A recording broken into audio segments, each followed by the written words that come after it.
Hey, old man, this isn't a charity food line. People like you should know where they belong, a white officer said loudly, his voice dripping with sarcasm, causing the group around him to burst into laughter as if they'd hit a jackpot. Marcus Reed stood still, no response, no turning of the head. His posture was straight, his eyes fixed on the Silver Ridge building, which was surrounded by yellow tape and cold gun barrels, as if the words couldn't pierce through the invisible armor he wore. The calm of a man who had survived on battlefields the system wanted to forget.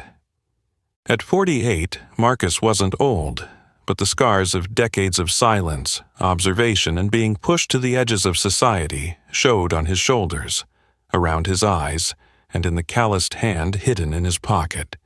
In his faded jacket and cap slung low over his brow, he looked nothing like someone allowed to be at the scene. And that's why they laughed. Laughed as if his existence was a joke. Laughed as if the color of his skin meant he didn't belong here, in the wrong place, the wrong class, the wrong right to be present. Marcus wasn't unfamiliar with this. For years, he had learned to see through the laughter and spot the fear hidden behind layers of self-righteousness. A younger officer, tall, broad-shouldered, and in brand-new bulletproof gear, stepped forward with the irritated demeanor of someone assigned to clean up the mess during a shift. On his chest, his name was boldly printed, Lieutenant Brian Carter. Carter's voice was cold, dry. "Restricted area. You're not allowed here." His hand rested on the gun's handle, not because Marcus looked dangerous, but because his own insecurities needed to be masked by a posture ready to fire. Marcus turned around, his voice low and calm enough to almost invite silence. "I live on the second floor, apartment 204. He nodded slightly towards the building, pointing without trembling, without hesitation. Carter looked up, then broke into a loud laugh as if he'd just heard a poorly executed parody song. "Yeah, and I'm Batman." He turned to his teammates, chin raised. "Someone tell Alfred I left the Batmobile behind." The whole group erupted into laughter.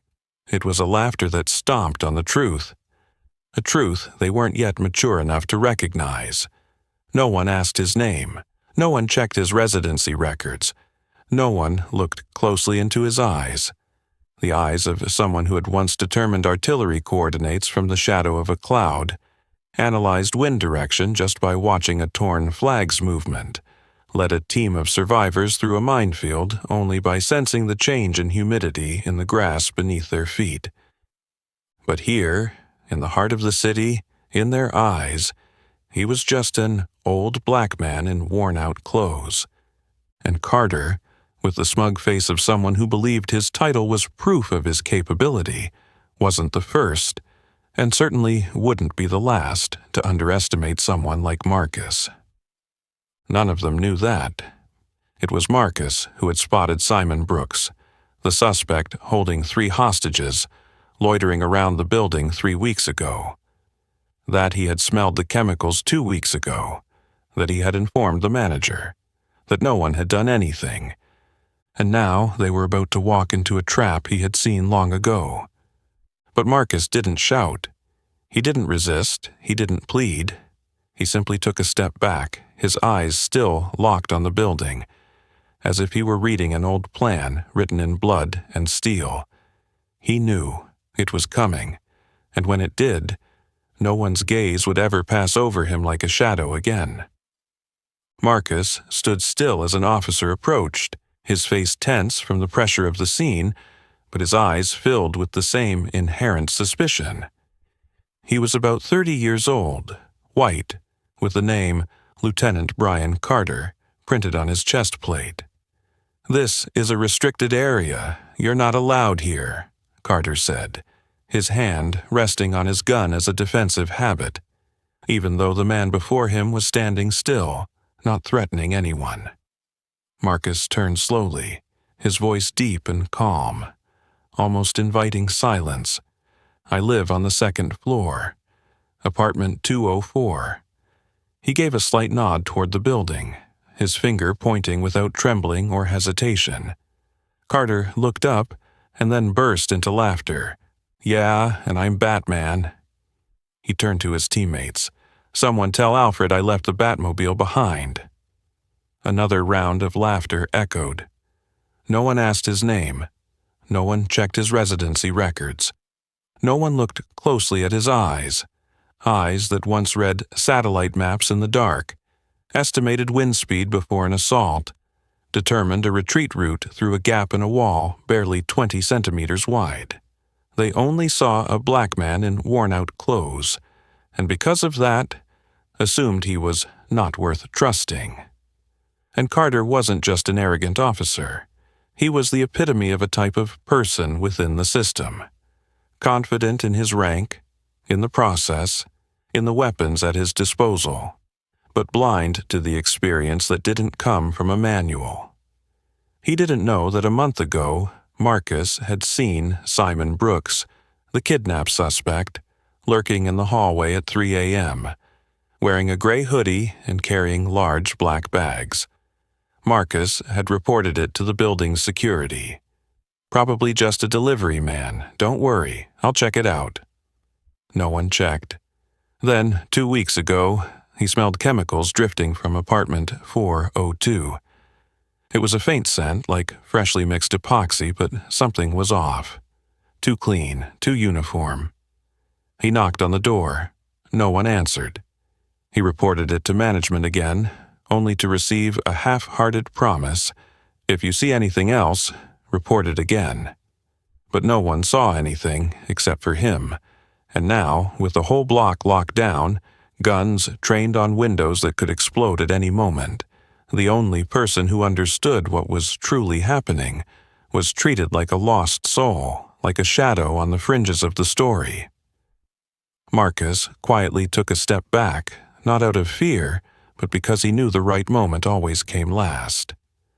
On top of a nearby SUV, Captain Cole Matthews was folding the building's blueprint. Sweat beaded on his neck beneath his bulletproof vest. 3 hours of negotiations had passed. No response, no demands, no agreements, just silence from apartment 402. Matthews growled through his radio. "Delta team is in position. Prepare to move in on the 4th floor back approach. We'll go in within 10 minutes if there's no change." From where he stood, Marcus heard every word. He took a slow breath, his eyes stopping at the corner of the 4th floor hallway, where the snipers were aimed at the main apartment, and he saw what no one else saw: a blind spot, a dead angle, a trap. He had seen this kind of setup in the Caracas 2006 operation, where a team of American soldiers lost their lives simply because they thought they controlled the entrance. Marcus closed his eyes with a steady breath. Carter's words still echoed in his ears. "Yeah, and I'm Batman." "No, you're not Batman.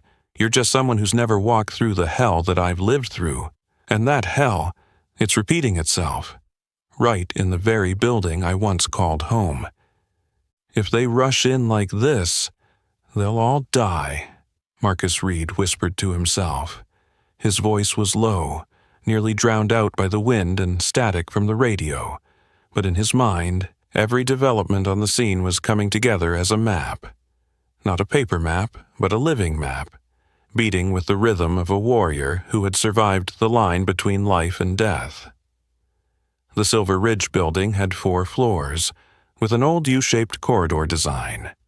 The main staircase was in the middle, with 2 back hallways behind.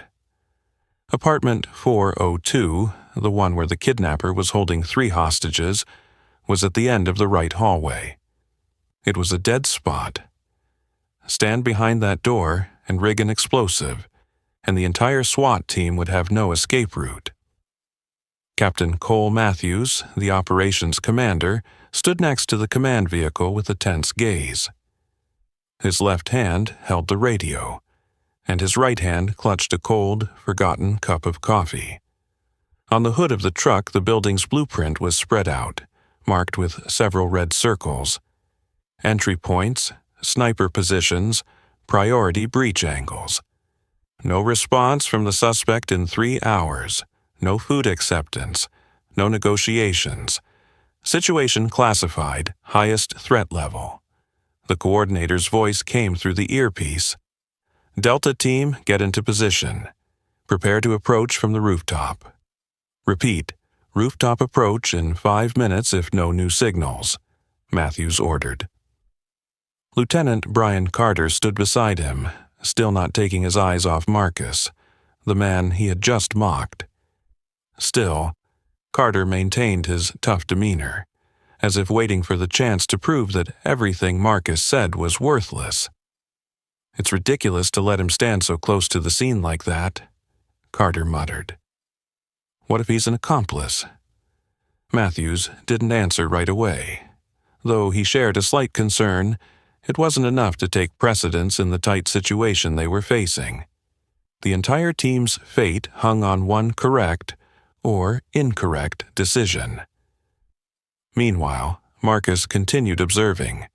He wasn't just watching the sniper positions. He was studying how they adjusted their rifles. Too narrow an angle, the way the sunlight reflected off the scopes. Easy to expose their positions. He noted the distance between the two support teams. Too far to provide backup if the situation shifted. These mistakes weren't from lack of skill. They were the result of too much training on models and too little real combat experience. And the most important thing, they were approaching from exactly the place Simon wanted them to. Simon Brooks, the suspect, 45 years old. Official records stated he served in the military before leaving due to personal reasons. But Marcus knew better. Personal reasons was a cold slash through the system's unwillingness to accept mental errors. Simon had been Special Forces. He once had sharp instincts and absolute loyalty, but he was also deeply vulnerable to betrayal. And he had been betrayed by his superiors, by his organization, and by the very person who trained him, Marcus Reed. Few knew of their connection. But Marcus had recognized Simon the first time he saw his back through the elevator door. Some things don't need light to be seen clearly. Some grudges don't need to be shouted to be heard. And Simon didn't choose apartment 402 by chance. He chose it because it had once been used as a training base for urban exercises during the Invisible City operation more than 2 decades ago. And Marcus had been the commander of that operation. The apartment had secret passages that only the original team knew about, a ventilation shaft connecting from 404, a technical passage running along the back hallway, and especially a section of hollow ceiling above the main door, perfect for rigging a drop charge. Marcus closed his eyes, exhaling slowly.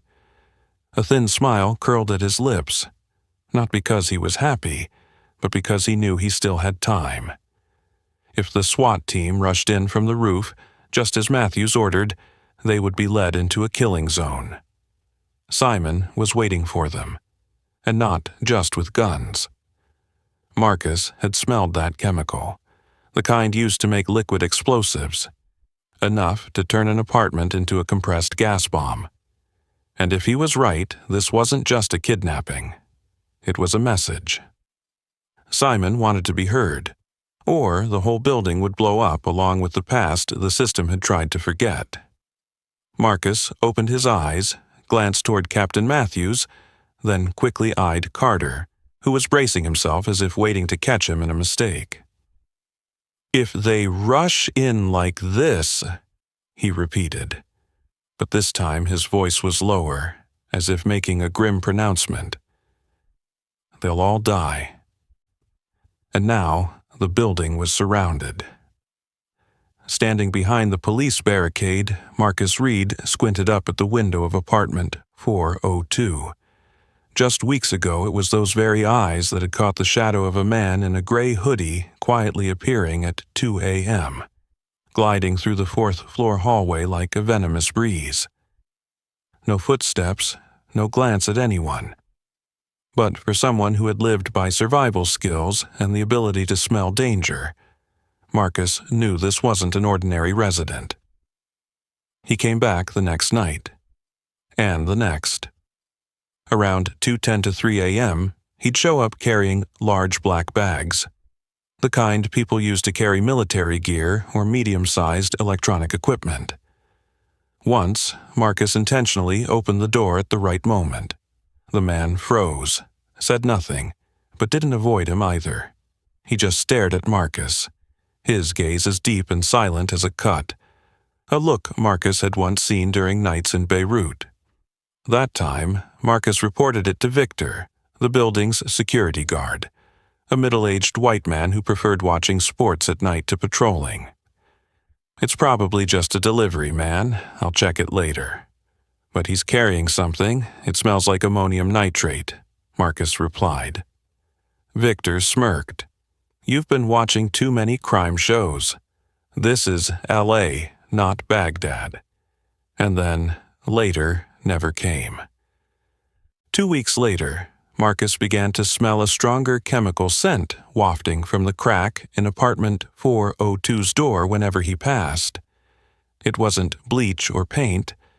It was a smell only those who've handled explosives could distinguish, a mixture of nitrates combined with motor oil, a slow-acting trigger.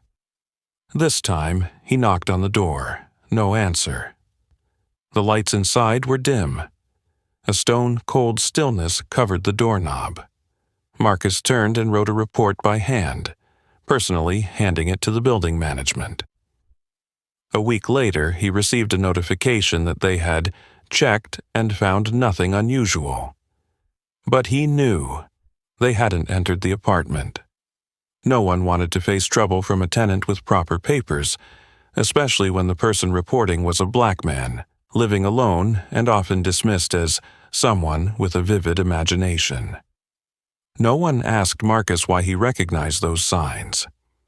No one knew that he had once participated in NATO's chemical identification training, that he had been a bomb detection team leader in Fallujah, and that he could predict the exact location of a detonator from a faint stain on a wall. But here, in Los Angeles, in a neighborhood that had forgotten war, he was just an annoying neighbor with an old baseball cap and a vivid imagination. And now, as the SWAT team prepared for the raid, those overlooked details were creating a ticking bomb. Marcus knew Simon Brooks wasn't just kidnapping. He wasn't the type of person who acted out of desperation in a moment of panic. No, he was planning. He had a target, a message. Simon wasn't a typical criminal. He was the kind of person who had survived things the civilized world didn't want to hear about, then was cast aside by the system. A broken product hidden in silence. What Marcus feared most wasn't the explosives, it was the reason behind them. Simon wasn't trying to kill anyone, he was forcing someone to listen. But if no one would listen, he would make the entire city listen with an explosion. Marcus turned his head and glanced at the radio strapped to the shoulder of the operation commander. There wasn't much time left. Apartment 402 wasn't just the location of a kidnapping. It was the remnant of an old battlefield, resurrected in the heart of the new city. And only one person understood that battlefield from the inside was being ignored as if he had never existed. He had set the trap. The words that fell from Marcus Reed's mouth were not a warning. They were a death sentence for arrogance. As soon as he spoke, 2 officers shoved him down onto the asphalt. One of them, his shirt stretched tight from the rush, screamed, "Are you crazy? Trying to commit suicide?" One hand gripped his wrist painfully, but Marcus didn't resist. Not because he was weaker, but because he was waiting for a bigger reaction from those in power. And he was right. Captain Cole Matthews, the on-site commander, immediately rushed forward when he saw the scuffle. His face was flushed with tension and discomfort, his holstered handgun visible beneath his body armor. Upon seeing Marcus pinned to the ground, he snapped, Who allowed him to cross the line? Get him out of here now." Marcus turned his head, his breath still steady, his eyes no longer those of a civilian. They were the eyes of a man who had once ordered 12 people into fire, and no one turned back. His voice, not loud but cold enough to make both officers holding him pause. "If you breach from the rooftop, the whole team will die. He's rigged a pressure mine right above the entry point. I saw an infrared targeting device at the east-facing window." The air around them seemed to freeze for a beat. Matthews frowned. No one on the technical team knew about that entry route, and even fewer knew that the east-facing window was the backup position if the primary plan failed. How could a civilian know? "Who are you?" Matthews asked, his tone now showing a hint of doubt. Marcus didn't answer right away. He stood up, brushed off his jacket, and looked around. All eyes were on him now, from the SWAT officers in the holding area, to a few reporters sneaking shots from 100 meters away, to the evacuated residents staring through the gaps in the barricades. For a moment, the world seemed to stop. "I'm the one who saw him come here 3 weeks ago," Marcus began slowly. "I smelled ammonium nitrate. I saw the equipment he brought into the apartment. And I warned the building security. And now we're dealing with the aftermath of warnings no one bothered to listen to." Lieutenant Brian Carter, standing behind Matthews, sneered, "Ah, here comes the 'I told you so' after the fact. Hey, this is the police, not a crime reenactment show." Marcus turned and looked at Carter, a look that made the young officer feel as though he was being examined under a microscope. He didn't respond right away, merely tilted his head as if he had just analyzed the person standing before him.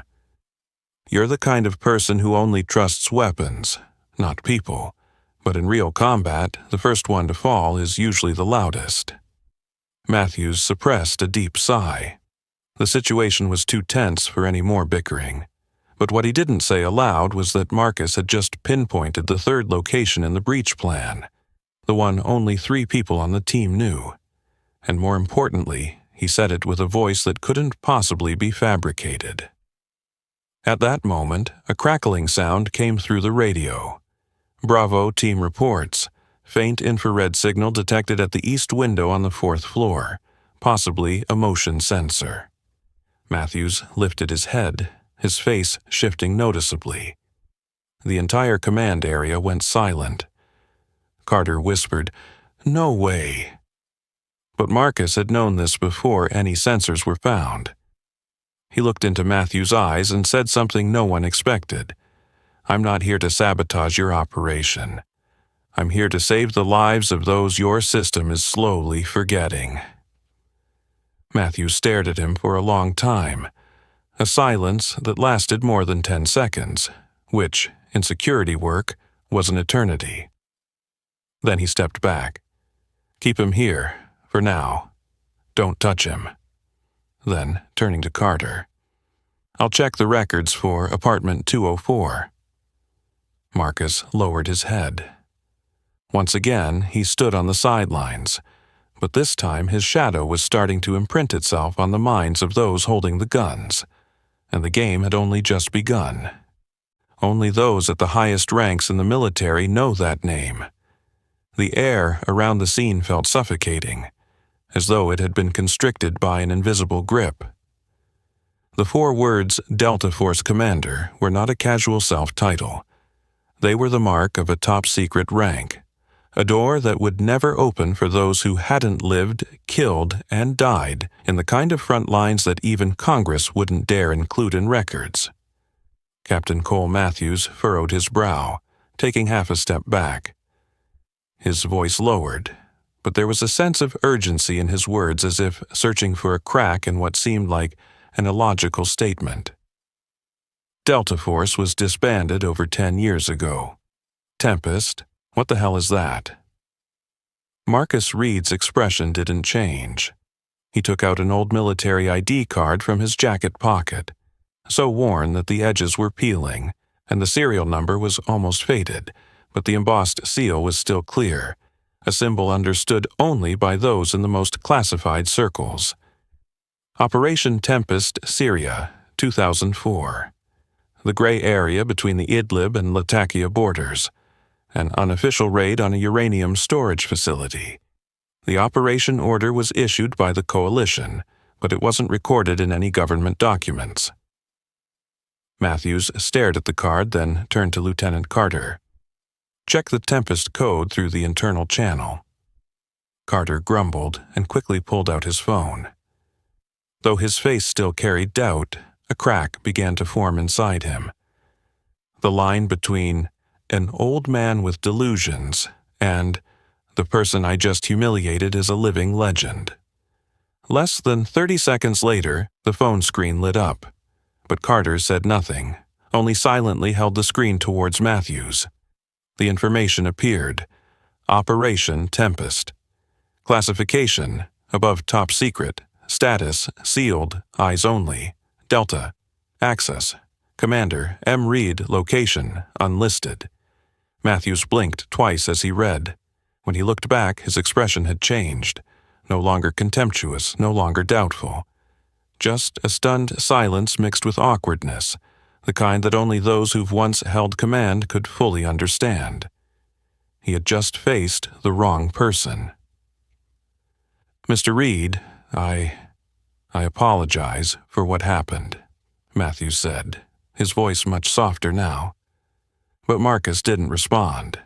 He simply looked around at the young SWAT officers who were whispering, some with heads down, others frozen as if they had just seen a ghost in a dusty coat. One whispered, "Delta? I thought Delta was wiped out." Another, "Tempest, that name. Isn't that the operation where the entire Israeli team went out of contact?" Meanwhile, Carter remained frozen in place. He seemed to be trapped between two realities.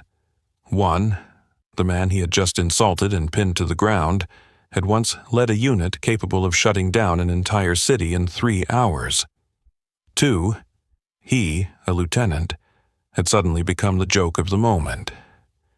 It can't be just because of a self-claim of being a special ops commander, he stammered, but even he didn't believe his own words anymore.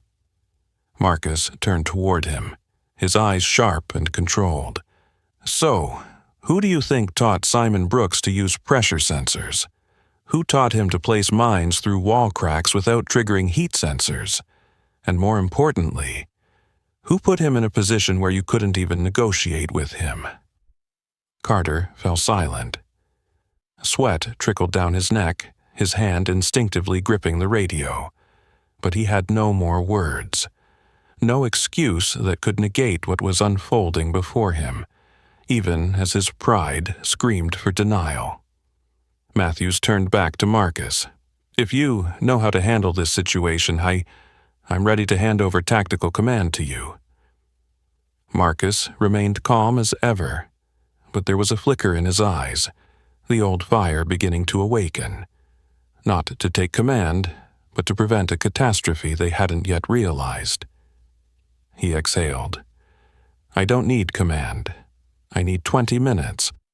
And I need someone who knows how to listen." Matthews nodded. "Lieutenant Cruz will assist you. She's a negotiation specialist."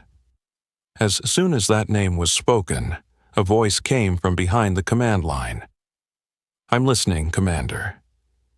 Rachel Cruz, the young Latina lieutenant, stepped forward. There was no fear in her eyes, only respect, the kind a true disciple holds for a mentor they once thought was a legend. Marcus looked at her, and for the first time during that tense afternoon, he nodded slightly. The game had truly begun. Marcus Reed was no ordinary man. As Lieutenant Rachel Cruz walked behind Marcus, the entire scene seemed to shift into another state. Not merely a civilian lockdown, but a high-level counterterrorism operation, one that had never been publicly announced. She didn't need to ask why he knew every corner of the building. every vent shaft, every tactical blind spot in apartment 402. Because every step Marcus took, unhurried, unpretentious, was as if he were walking back into his own old base. This apartment was once a training center, he said quietly, his eyes never leaving the eastern facade. 20 years ago, this building was used as camouflage for a program called Urban Shadow. I personally oversaw the installation of the original security system. Rachel stopped in her tracks. She had never heard of such a project. Camouflage? You mean a military facility hidden within a residential area? Marcus nodded. A test project, close quarters combat and urban assault training. The 4th floor was the practice area. I used apartment 402 myself to train Simon Brooks, the current kidnap suspect. Simon was not just a name in a file. He had been an exceptional student, a scout, codenamed Echo Zero, famous for his ability to analyze spaces in seconds and set traps with crude materials.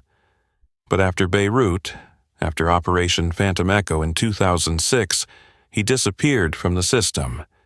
And as far as Marcus knew, disappearing meant quietly erased. He was my best student, Marcus admitted, his voice tinged with bitterness. But after a mission in Dahiyeh, he started to panic, saw things no one else saw, heard voices no one else heard. Back then, we didn't have a clear concept of PTSD. The system simply erased his name. Rachel nodded, half sighing. So, he came back to the place that once belonged to him, Marcus emphasized, not for revenge, but to be heard in an extreme way. He pointed at the building's exterior. The left window on the 4th floor, the vent. Behind that wall is an empty cavity. I used it to simulate a dead space. It's not in the civilian blueprints. He could have placed explosives there, or hide in it, or set a trap, anything. And the intruders wouldn't know they were being watched from within the walls. On the other side, Lieutenant Carter observed from afar through binoculars. He stood still, listening to every report, every gesture from Marcus. With every second that passed, his face grew more tense, more overwhelmed by the feeling that he had made a huge mistake. But his officer ego, accustomed to power, found it hard to accept being sidelined. He turned to Matthews, whispering, "I don't believe everything he's saying. The memories of old men can't be trusted when it comes to tactical maps." "This isn't memory, this is training," Matthews replied flatly. "And he's not old, he's a former Delta commander." Carter squinted, then blurted out, "Maybe he was someone important. But that was 20 years ago. Intelligence today doesn't work like it did in Iraq or Kosovo. Infiltration techniques, sensor systems, response models, all that has changed." Matthews looked at him coldly. "The only thing that hasn't changed, humans. And arrogance." "What do you mean?" "I'm talking about you, Carter."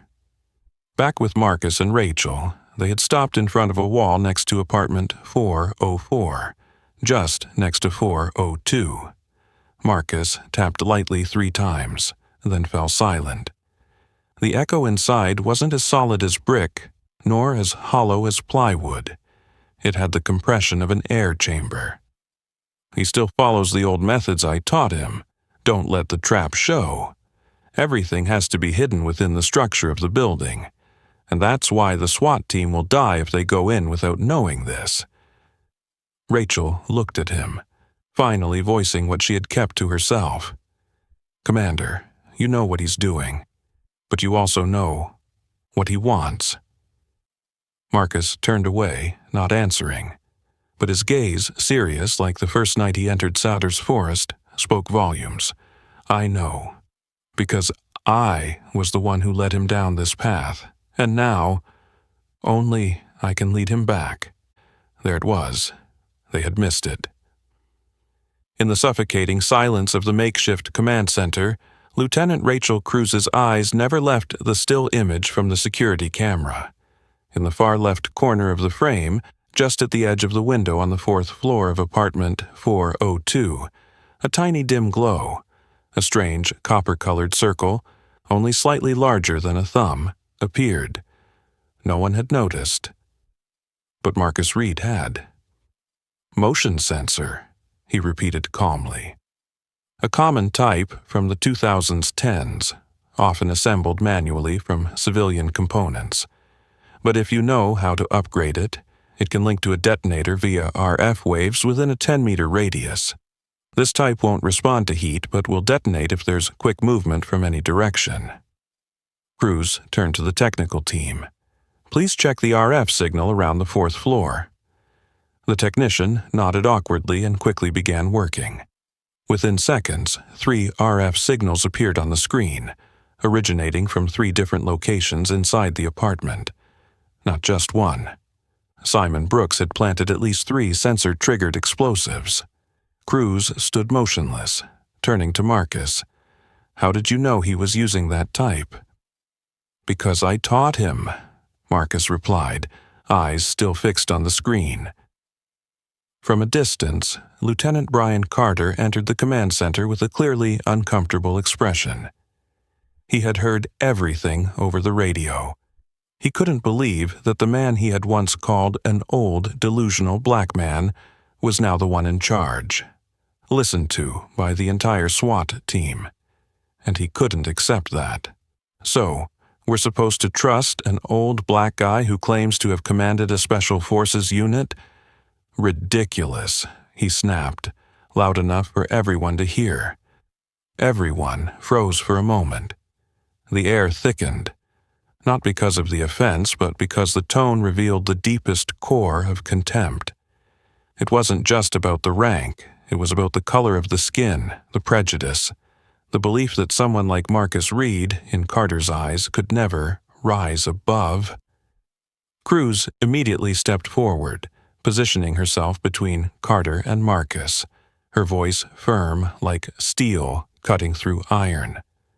"Lieutenant, if you make any more discriminatory comments, I will recommend you be temporarily relieved of command here." Carter froze, his eyes darting around. He saw the looks, the SWAT team, the technicians, even Matthews, all no longer standing with him. "I just raised a concern," he stammered. "What if he's lying?" Marcus remained still. No need to look at Carter, no need for a rebuttal. He simply pulled an old tablet from his jacket pocket, one that didn't connect to the internet, used solely for analyzing static images. He pulled up the video from the infrared camera at 3 a.m. 3 nights ago. Apartment 402. A shadow, a small dot flickering on the window's edge. He used 2 fingers to zoom in on the image, enlarged, stopped at the exact frame needed. Then he turned to Cruz, never once looking at Carter, and simply said, "Here." On the screen, the motion sensor attached to the window frame became clear, just the type he had described. You could even see the thin wire leading back, connecting directly to the shadow of a wall. Rachel Cruz stared at the image. Her eyes, having witnessed hundreds of crisis situations, finally reflected true admiration. "We've been on site for 3 hours, and no one saw this," she whispered almost to herself. Marcus didn't respond. He didn't need to. Carter tried to dismiss it. "Maybe. It's old equipment. A false alarm doesn't necessarily mean explosives." Marcus slowly turned his head, looking at Carter for the first time that afternoon. When you've had to pull the body of a teammate torn apart by a device just like this, you won't say foolish things like that. Silence fell over the entire command center. Captain Matthews walked in just in time, hearing the last sentence. He stood in the middle, his voice sharp. "Carter, leave the tactical station. Stand down and don't participate in any decisions until further notice." Carter stood frozen, his face pale, but he couldn't argue. He stepped back, each step feeling as though the weight of Marcus's words was heavier than any command could be. As for Marcus, he stood there, hands resting on the table, eyes unwavering, voice still calm. I don't need anyone to believe me. I just need enough time to stop one more person from dying. And in that moment, no one dared to underestimate him again. Commander, they said you were dead. The voice of Simon Brooks echoed from inside apartment 402, hoarse and fragmented, as though it had been buried for too long, rising only in fear and doubt. The 3 hostages inside were silent. No one spoke, no one cried, no screams. Nothing like the usual sounds heard during a hostage crisis. There was only an eerie silence, one that didn't come from despair, but from the waiting for something that hadn't yet happened. Inside the command center, the handheld radio emitted an unexpected transmission. The suspect wants to speak, but he only wants to speak to one person. Who? The name repeated 3 times, Marcus Reed. Matthews immediately turned to face Marcus, his gaze now completely free of doubt. He knows your name, and according to him, you're the only one he trusts not to set him up. Marcus didn't show surprise. Instead, he closed his eyes for a second, as if hearing an old song echo somewhere in his memory. When he opened his eyes, he nodded, "Connect to the speaker." Rachel Cruz pressed the button, connecting the audio from inside the apartment to the speaker. Immediately, Simon's voice crackled, irritable and trembling. "I know you're listening. But I'll only speak if it's Marcus Reed. I know you're there. I saw you standing by the fence from the start. I want to hear your voice." No one moved. Cruz looked at Marcus. Matthews nodded. Carter, standing silently at the back, almost seemed ready to sneer, but he couldn't muster the strength to laugh. Marcus brought the mic to his lips, his voice low and steady. Eagle 7 November Alpha. A dead silence followed, then the sound of a lock clicking open. Over the radio, Simon's voice trembled as if he had just woken up from a nightmare that had lasted years. "It's real. You're still alive. Commander, I thought you died in Latakia. We all thought that." Marcus didn't answer immediately. He looked at Cruz, signaling her to mute the mic temporarily, then turned to Matthews. "I need to go in. Alone." "That's not possible," Matthews replied immediately. "It's dangerous and against all safety protocols." "Simon isn't an ordinary criminal," Marcus said, unshaken. "He spent 6 months undercover with the jihadist forces in Khost. He escaped from Kunduz with his bare hands. He doesn't trust strangers. He doesn't respond to standard negotiations. I know, because I trained him to do all of that." Matthews fell silent. There was no reason left to stop him, except fear. But he also understood keeping Marcus out of this now meant leaving everything to chance. Cruz looked at Marcus, her voice low. "I'll go with you." Marcus shook his head. "No, just me. If he sees anyone else, he'll trigger the explosion." Matthews hesitated. "At least take the comms earpiece." Marcus gave a dry smile. "Simon learned how to detect radio signals back in 2005. Putting on an earpiece is just pushing me into the trap." The team stood frozen.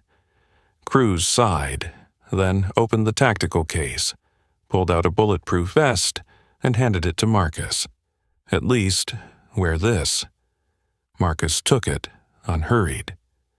When he lifted his jacket, everyone could clearly see the scar running down his left side, long, jagged, proof of the many times he had narrowly escaped death. He put on the vest as effortlessly as if he were putting on a shirt, quick, familiar, unpretentious. Before he left, he looked directly at Matthews. If I'm not back in 15 minutes, you know what to do." Matthews gripped the radio tightly, his voice low. "I hope I won't have to." Then Marcus walked toward the building. No escort, no gun, no superhero cloak, just one man, returning to the room where, 20 years ago, he had turned a soldier into something the system later rejected. And now, he was the only one being called by name in the madness of a man who had turned the entire building into his cry. He set the trap. The words from Marcus Reed weren't a warning. They were a death sentence for arrogance. As the door to apartment 402 closed behind him with a cold click, it felt like the final punctuation mark on the world outside. No more radios, no more sirens, no more commands, just one sound filling the room. The faint ticking of the detonator being activated, lying securely in Simon Brooks' palm. The room was dim, the only light coming from the hallway lamp, casting reflections through the slightly parted curtain of the window. 3 hostages. A woman in her old age, a male student, and a young girl about 10 years old, huddled in the corner. Their eyes were fixed on the 2 men in the center, unsure of which one was the greater threat. Simon crouched on the floor, his back against the wall, clutching the detonator like it was a second heart. His eyes were bloodshot from lack of sleep, his voice rough. "They abandoned me after Beirut. No treatment, no recognition. I'm a ghost, Marcus. A name wiped from the system like I never existed." Marcus moved slowly, stopping about 3 steps away from Simon. He didn't sit down. He didn't reach out. He made no gesture that could be misinterpreted. "You're not a ghost. You're living proof of what they want to bury," Marcus replied, his voice steady as a breath. Simon let out a laugh, raspy, like a blade scraping against stone. "So, where were you? When I came back to the States, I looked for you. I asked your name in the veterans' records. It wasn't there. I knocked on the door at Fort Bragg. They told me, 'Marcus Reed, no one by that name ever existed.'" Marcus didn't change his expression, but Cruz had been right. He didn't just know what Simon wanted. He knew who Simon was, and he knew, in that crazed look, there was still a piece of trust left, barely alive. "I was erased at the same time as you. The only difference is I accepted silence. You didn't." Simon blinked slowly. "So, you're here to silence me?" "No." "Or are you part of the evidence cleanup operation?" "I'm here because I taught you how to survive in the midst of fire, but I forgot to teach you how to survive after coming back." Simon fell silent. His eyes stared into an empty space that didn't exist. Then he shook his head softly. "I thought you died in that battle. They said the base was shelled, everyone went missing. I survived. But maybe only the body, the soul didn't." Both of them were silent. The tension in the room dropped, not disappeared, but became a cold silence, where 2 old soldiers stood at opposite ends of the battlefield, yet both gazing at a crack from the past. Marcus glanced over. The hostages were not bound. A strange detail, but very much Simon. He wasn't the type to hurt others. He just needed someone to listen to him. And if no one listened, he'd make the whole world listen through smoke and fire. Marcus took another step, slow as pulling a shard of glass from a bleeding wound. "Simon, if you want them to listen, let them see that you're still human. Don't let them call you a terrorist. Don't give them an excuse to bury you again." Simon raised his head. "I have nothing left to lose." Marcus paused. Then he spoke. "You still have one thing." "What?" "The choice of how to end your story." Outside, the radio from the command center crackled with chaotic sounds. Matthews was discussing with Cruz. Carter stood beside, furious. We're betting the entire building on a man who once trained a terrorist. We're betting the only chance to save 3 people who you're too insensitive to see were never harmed by Simon," Cruz responded firmly. Inside, Simon lowered his head, gripping the device tightly. His knuckles were white. Marcus knew. This was a moment of life and death. No one, not even those in command, could do anything. Only him. And the memory, and the things that had never been said. Marcus stepped forward, kneeling to Simon's level. "Do you remember the first lesson I taught you? In every suicide mission." Simon blinked, whispering, "Always leave a way out." "That's right," Marcus nodded, his eyes never leaving Simon's hand. "The trap set for the world cannot be the trap that imprisons oneself." A tear, whether from anger, pain, or regret, fell into Simon's palm. Slowly, he let the detonator drop to the floor. Marcus acted in just 3 seconds, disarming, taking the detonator, subduing him without firing a shot. Outside the Silver Ridge building, tension escalated with each beat of the command team's pulse. From the makeshift tactical area under the shadow of an armored vehicle, Lieutenant Brian Carter, his face flushed with wounded pride, suddenly grabbed the radio. "Enough! There's no more time to waste on Cold War sob stories. Our people are at risk because of a madman and a retired commander without a license." Captain Matthews turned, his brow furrowing. "Lieutenant Carter, this is not the time to—" But Carter pressed the transmit button. "SWAT Alpha, this is Carter. Confirm negotiations have failed. Begin immediate rooftop entry. Use priority assault tactics. Repeat. Cancel the order," Cruz shouted, cutting through the radio transmission. 7 minutes left. The people inside are still safe. But the SWAT team, trained under a linear command structure, began to move. The rifle barrels shifted direction. Hands hovered over triggers. Inside the apartment, Marcus Reed felt something shift. The air. The heavy thud of footsteps growing nearer from above. And most importantly, the look in Simon Brooks' eyes, which suddenly snapped toward the window. Just a split second. A reflexive jolt of instinct. Marcus seized that moment like a tiger leaping from the jungle. "Simon," he whispered, his voice low enough to barely cut through the air. "You've forgotten what you were taught." Simon turned sharply, his old instincts not yet dulled. "What?" Marcus growled each word.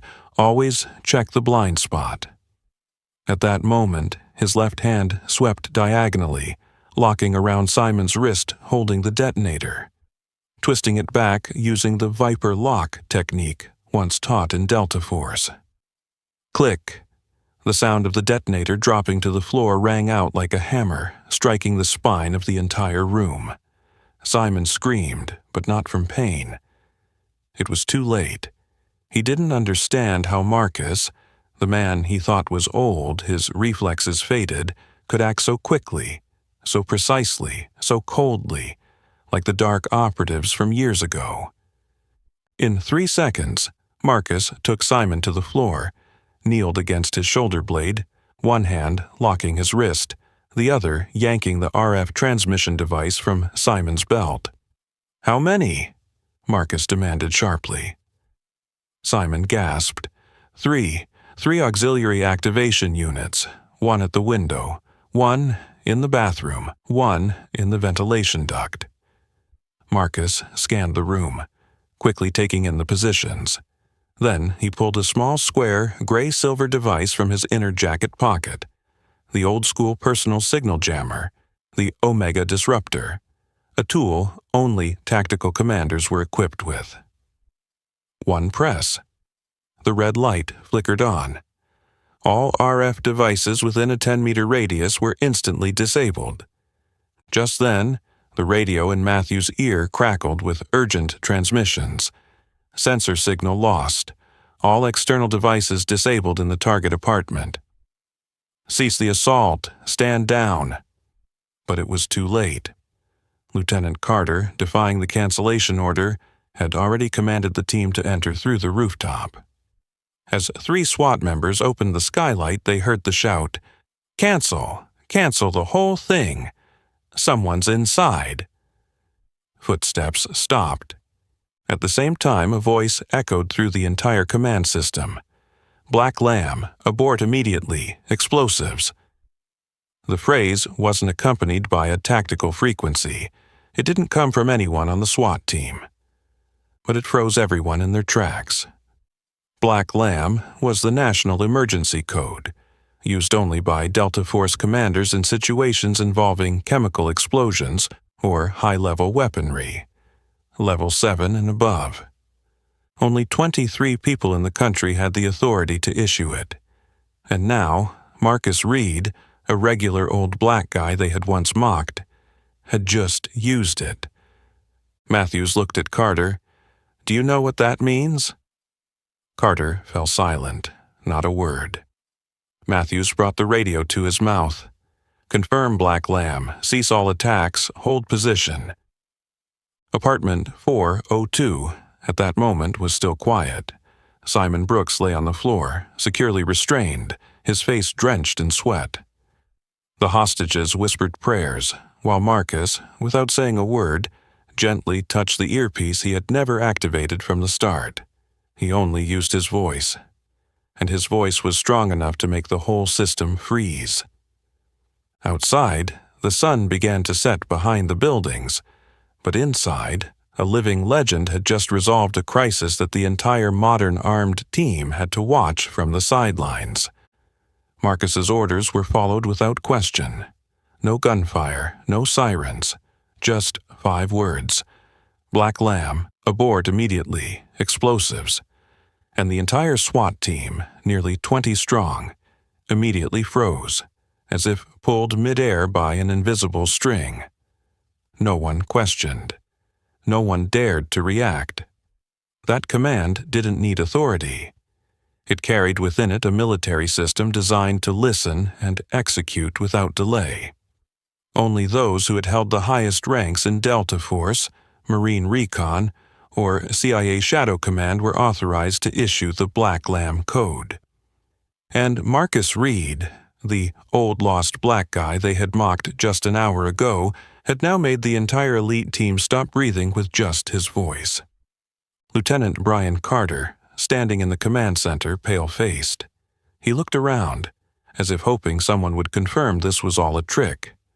But no, every technical officer was checking the code, their gazes shifting from confusion to utter awe. He can't have that authority, right? Carter stammered, almost losing his voice. But Captain Cole Matthews didn't respond to him. Instead, he raised his hand to the earpiece, issuing a command to the military data center. "Confirm the Black Lamb code just issued. Code identifier MR019, Delta Alpha class." Just seconds later, a female officer's voice came through the system. "Code confirmation valid, issued by Marcus Reed. Command, Delta Force/Command Tactical, full clearance." Matthews lowered his hand. The entire command center was enveloped in silence. No one doubted anymore. Marcus Reed was the one the system had once tried to forget, and now he was the only one with the authority to decide the fate of the entire area. Inside apartment 402, Marcus was securing the final hand of the sensor device into safe mode. Simon Brooks, still lying face down on the floor, no longer resisted. In his eyes, there was no longer anger, only a silent shame. "I don't want to kill anyone," he said softly. "I just want them to admit they abandoned me." Marcus didn't look at him. He was checking each wire, each activation battery. "And if you kill them, they'll call you a terrorist. Your record will be sealed forever, and I won't be able to help you anymore." Simon closed his eyes, tears welling up, the first time in years.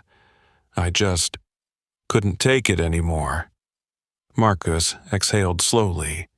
He kneeled, placed the jamming device into the tactical bag, and gently said, "You're not wrong for feeling pain. You're wrong for letting it lead you in the wrong direction." Outside, the door swung open. The 3 hostages, still panicked, were escorted out of the apartment by Marcus. He took the first step, holding the deactivation device high. Behind him was Simon Brooks, now unarmed, no longer angry, only empty, like someone who had just cast off the burden he'd carried for 2 decades. Each of their steps echoed through the long, silent corridor. Then they appeared before the whole team, a scene so surreal that no one could speak. A black man, who had once been dragged to the ground as a troublemaker, was now leading a group of people who had just been saved. And behind him was the very man who had once been considered a national threat. No applause, no cheers, only silence, absolute, respectful silence. Matthews walked toward them, along with crews and a few medical officers. He took the detonator device and the notebook from Marcus's hands. His eyes were still wide with astonishment. Marcus glanced at the 3 hostages being placed on stretchers. None of them were hurt. One of the girls suddenly looked up at him. "Who are you?" Marcus bent down, gently placing a hand on her shoulder. "I'm just the one who knew the way out when everyone thought there was no way." Carter stood frozen in the distance, not approaching. He wanted to turn away, but couldn't tear his eyes from the scene. The SWAT team, those who had once laughed when hearing Marcus's name, now stood at attention, not following any command, but an instinct. Respect. They didn't call him Mr. Reed, not Sir, not Commander. They only whispered one word: Black Lamb. A code name, a reminder that sometimes the one the system rejects is the only one capable of saving it from its own mistakes. Marcus didn't need to yell to be heard. He only needed to say 5 words, and the entire world had to go silent. The next morning, as the sun broke through the busy streets of Los Angeles, the image of the black man in a faded khaki coat leading 3 hostages out of the scene, with no shots fired, flooded the digital news outlets and social media. No hashtags, no media campaign. The story spread on its own like an underground wave tearing apart the mask of so-called professional training. Everyone saw the first video when Marcus was pinned to the ground, mocked, and treated with contempt by Officer Carter like a lost homeless man.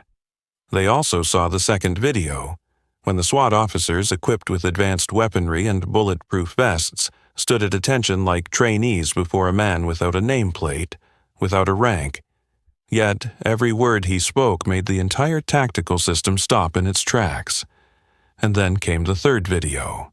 Marcus slowly walking through the crowd, his hand resting on a young girl hostage's shoulder, with Simon Brooks in handcuffs behind him, head bowed like a shadow being dragged back to the ground. At the city police department, Lieutenant Brian Carter was called into the disciplinary office that same morning. In front of him was a color photo from the press. Him holding Marcus down, with 3 other officers laughing in the background. The head of Human Resources placed the investigation report on the desk. Preliminary findings: abuse of power, lack of field assessment, discriminatory remarks, and endangerment of civilian lives. Immediate suspension effective. Retain salary but strip of command authority and decision-making at all levels. Carter didn't argue, he didn't protest. He only lowered his head, the first time realizing that the power he had clung to had never really belonged to him. Elsewhere, Marcus Reed sat on the wooden bench outside a small community center in the East Side, where he had lived quietly for nearly a decade. He held a steaming cup of coffee. No reporters, no cameras, no one asking for autographs. He didn't need any of that. On the small table beside him was an old phone. Not a smartphone, no large screen. But that morning it buzzed continuously. Messages from officers, from veteran organizations, from those who had been rejected by the system. One came from an unexpected source, the director of the National Security Agency. We need to talk, not just about Simon Brooks, but about people like you. A week later, Simon Brooks didn't go to court as a criminal. After a psychiatric evaluation and his military records restored from the frozen system, he was placed in the abandoned Warrior Recovery Program, proposed and managed by Marcus himself. The press called it a turning point in humanitarianism. Marcus only said, "I'm just fixing what they shouldn't have allowed to go wrong in the first place." A month later, the Los Angeles Police Department rolled out the Unbiased Observation and Analysis Protocol, a new training program called the WRITE Protocol: Wisdom, Respect, Integrity, Tactics, Empathy. The name was an acronym from Marcus's statement in the final report. Respect is not a rank. The program was implemented at more than 17 police academies nationwide. In the introduction, the first image shown wasn't the arrest footage, nor SWAT images, but a short clip.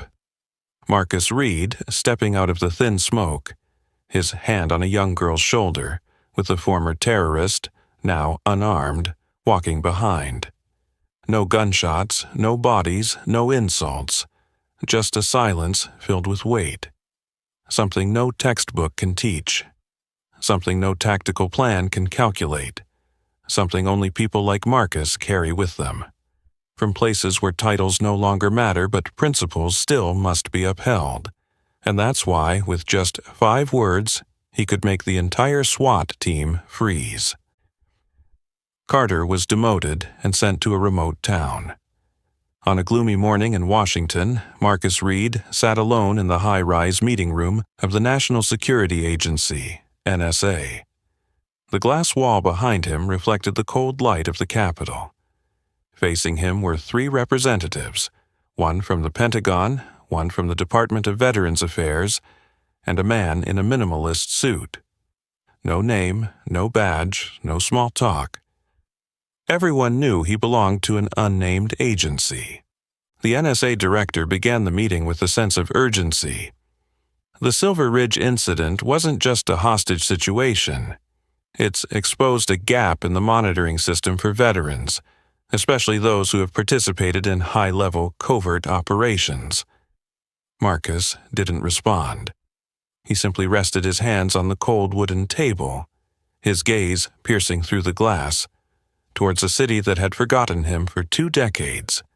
The man in the suit spoke for the first time during the meeting. "We need your help to identify cases like Simon Brooks before they explode, both literally and figuratively." A minute passed. No one spoke. Everyone waited. Finally, Marcus spoke. His voice was clear, as sharp as the sound of a hammer striking the table. "I'll help, but on one condition." His voice made the room go still. "Not a test program, not a flagged project. I want an official recovery and reintegration program, properly funded, with access to top-secret data and independently monitored." The NSA director raised an eyebrow. "The cost of such a program will be considerable." Marcus nodded. "Yes, but the cost of silence is greater." No one could argue with that. 3 months later, the Tempest program was officially established. Its headquarters was in an old building converted in downtown D.C., once a military logistics warehouse from the Cold War era. The sign in front simply read, "Tempest Veterans, Recovery and Reintegration Initiative Director, Marcus Reed." There was no media frenzy, no ribbon-cutting ceremony, no televised coverage. Only those who truly understood the real value of the program, people who had been abandoned by the world, knew about it. Simon Brooks was the first to be admitted. He was taken to a psychological recovery center affiliated with Johns Hopkins. A team of senior PTSD specialists worked with him weekly. No handcuffs, no jail cell, no public criminal record.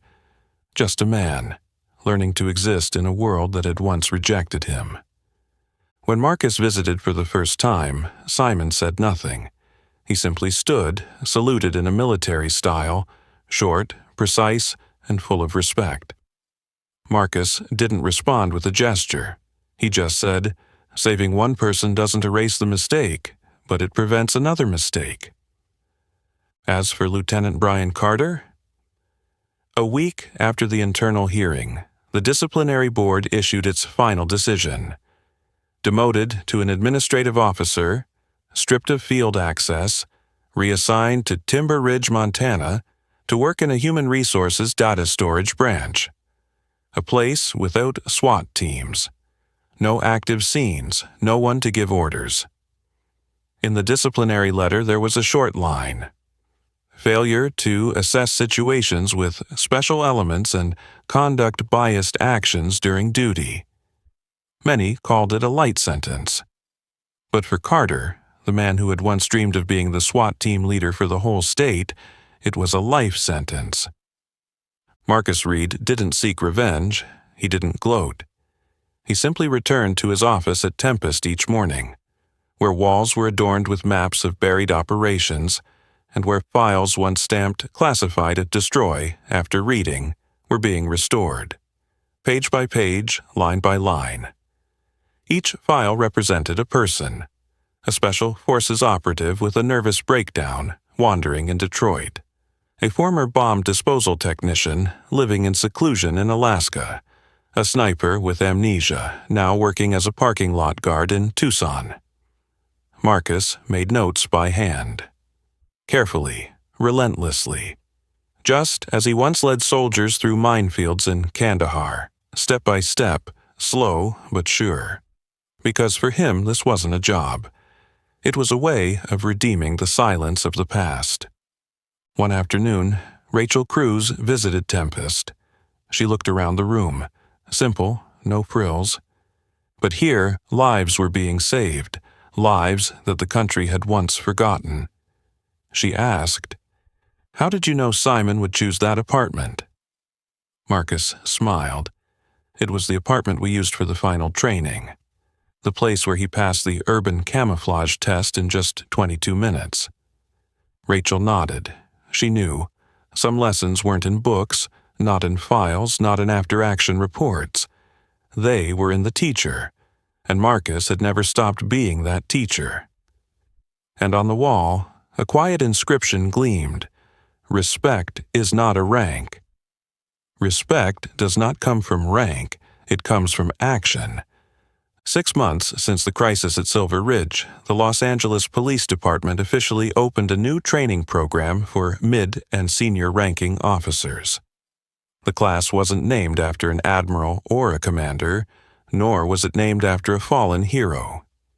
On the small brass plaque outside the hallway, the inscription read, Wilson Hall, Advanced Observation, Bias Awareness and Field Leadership Training, Honorary Curriculum by Marcus Reed. They didn't name the class after Marcus because he demanded it.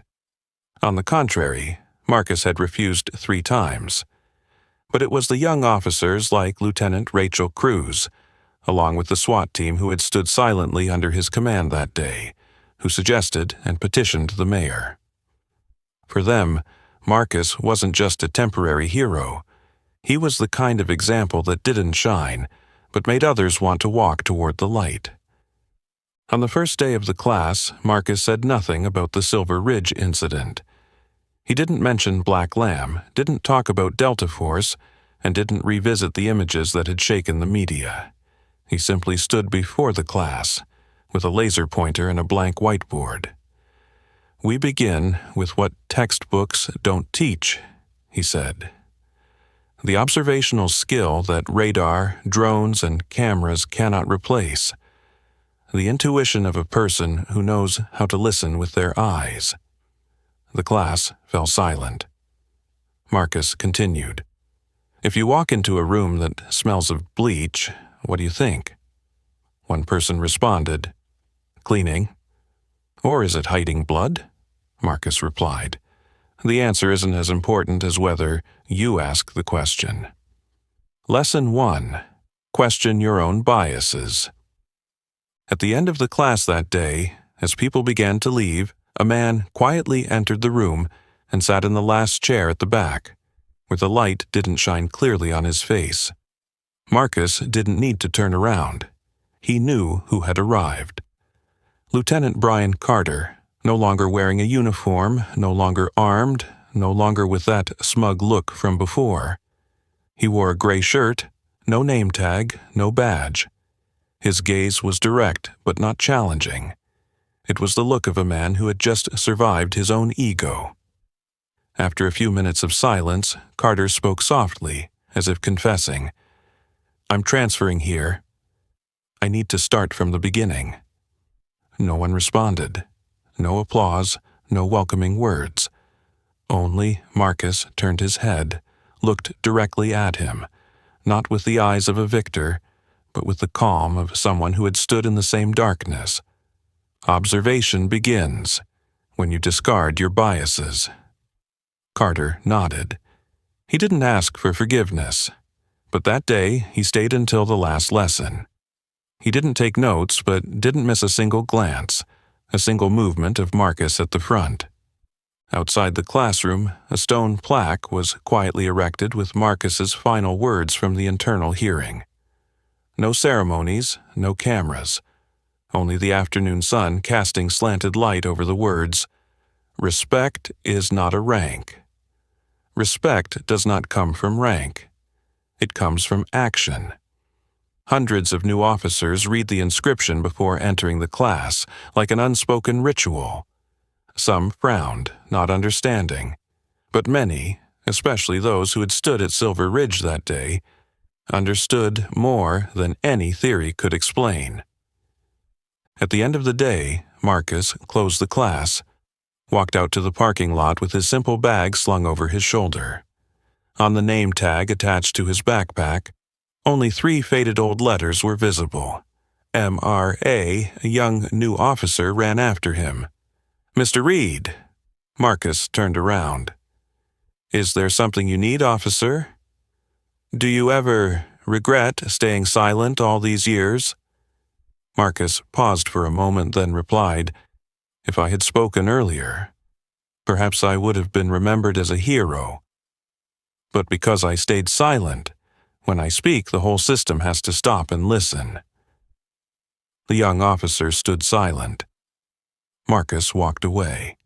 The wind swept through the parked cars, carrying the echo of something that no textbook could convey. Because respect is not a title. It is not a badge. It is something that only appears when a person's actions force the entire system to look at itself. A black man dismissed for his skin and age, but with just 5 words he made the whole system fall silent. No need to raise his voice. No need for medals. Just with calmness, intelligence, and character, Marcus Reed proved that respect doesn't come from rank. It comes from action. What about you? If you were in the position of the SWAT team that day, would you have had the courage to listen to a man who had been cast aside by the whole system? Leave your thoughts in the comments below. And don't forget to like, share this video with the people who need to hear it, and subscribe to the channel so you don't miss the next stories about justice, courage, and the truths forgotten. Thank you for watching.